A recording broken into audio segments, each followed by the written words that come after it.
everyone, and welcome to my channel, GODSLAYERS. I'm Sal, and today I'll be showcasing my Mage Hinterclaw build. This build has been through ATOT 30 boomless, and is quite an amazing build, and includes again an Augment fan from our last video, when we used for Phoenix. Let's jump right into it. First up, we again have our Augment fan. This is a legendary polearm that you can only get from the Lightbringer game mode. Its primary increases our ignite power when we hit an enemy that is not yet inflicted with ignite, meaning they don't have fire on them. So what you want to do is, first, hit them with a regular swing. Then, use your technique and inflict ignite. This will increase your ignite power.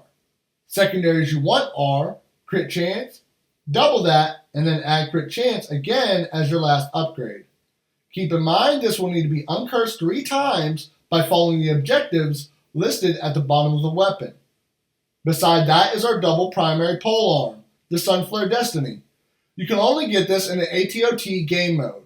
Keep in mind double primary items and primal items can only be found in ATOT, or replicated through the quest system if you already have one of that specific item.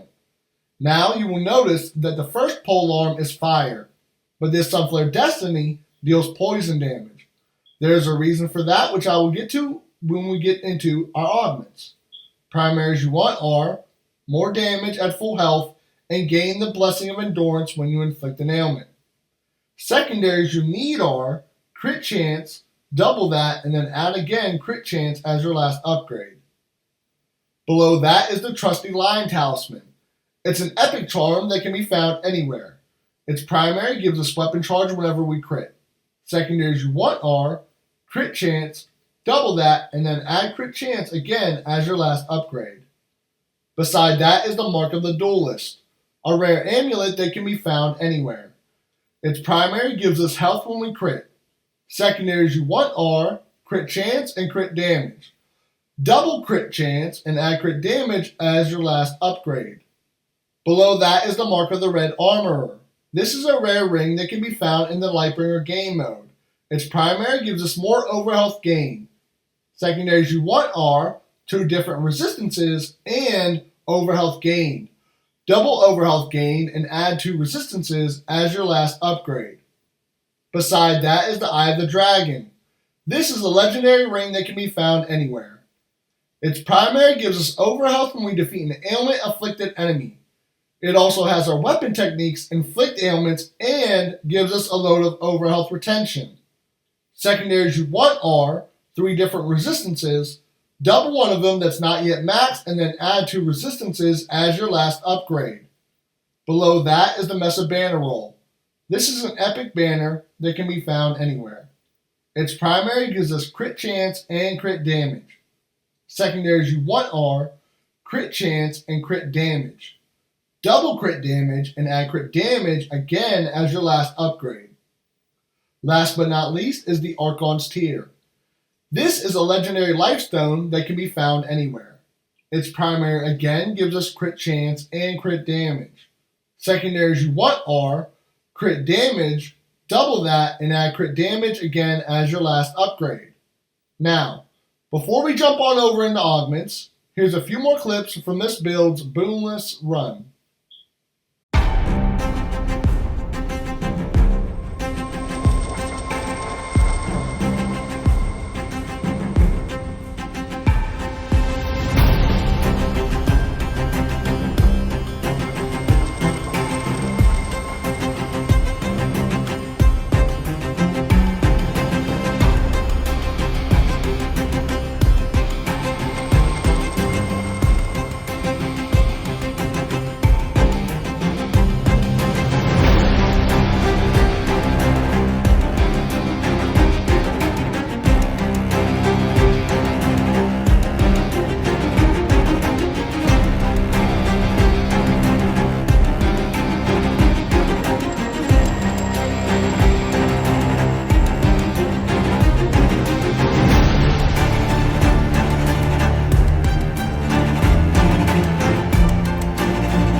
Here we have our augments. First up is the Void Shell.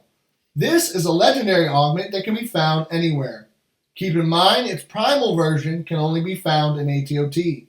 Its primary gives us overhealth depending on how much might we have attached to it. Secondaries you want are 2 different resistances that you have not yet maxed and overhealth gained. Double overhealth gain and add 2 resistances as your last upgrade. Or add might to further increase our next augment, which brings me to the Carnage augment. This is a legendary augment that can be found anywhere. Its primary gives us more crit damage depending on how much might we have on adjacent augments. This means augments directly connected to this that have might on them. Below that is the Paradise augment. It's a rare augment that can be found anywhere. Its primary gives us weapon charge when we crit. Secondaries you want are weapon tech damage, double that, and then again add weapon tech damage. Beside that is the Rift augment. It's a rare augment that can be found anywhere. Its primary increases damage for each type of ailment on the enemy. Secondaries you want are overhealth gain, double that, and then add might as your last upgrade. Above that is the Glamour augment, an epic augment that can be found anywhere. Its primary gives us more damage for each type of ailment on the enemy. For secondaries, you again want any of the resistances you have yet to max, and then add might as your last upgrade to further increase our overhealth on Void Shell. Above that is Primal Energy, a rare augment that can be found anywhere. Its primary gives us overhealth when we use our Life Stone. Secondaries you want are damage to ignited enemies, double that, and then add might as your last upgrade. Last is the Divine Conduit augment. It's a rare augment that can be found anywhere. Its primary gives us Archon Fury charge when we are hit. Secondaries you want are damage to ignited enemies, double that, and then add might as your last upgrade. Now, let's jump on over into our skill tree. Here we have our skill tree. As you can see, we are still the exact same skill tree from our Phoenix build. We're fully spec'd into Weapon Techniques, Soul Shatter, Vitality, Crit Chance, Archon Fury, Crit Damage, Resistance, Spirit, Rampage, Ailments, Recovery, Weak Points, Polarity Attacks, and all stats. We also have a few in Weapon Timing and Finesse. Well, that's all for this build. Thank you all so much for watching. I'd like to invite you all to our GODSLAYERS Gaming Community Discord, linked in the pinned comment and the description below. We have launch party events coming up for both Elden Ring and then Tiny Tina's Wonderlands, when they release.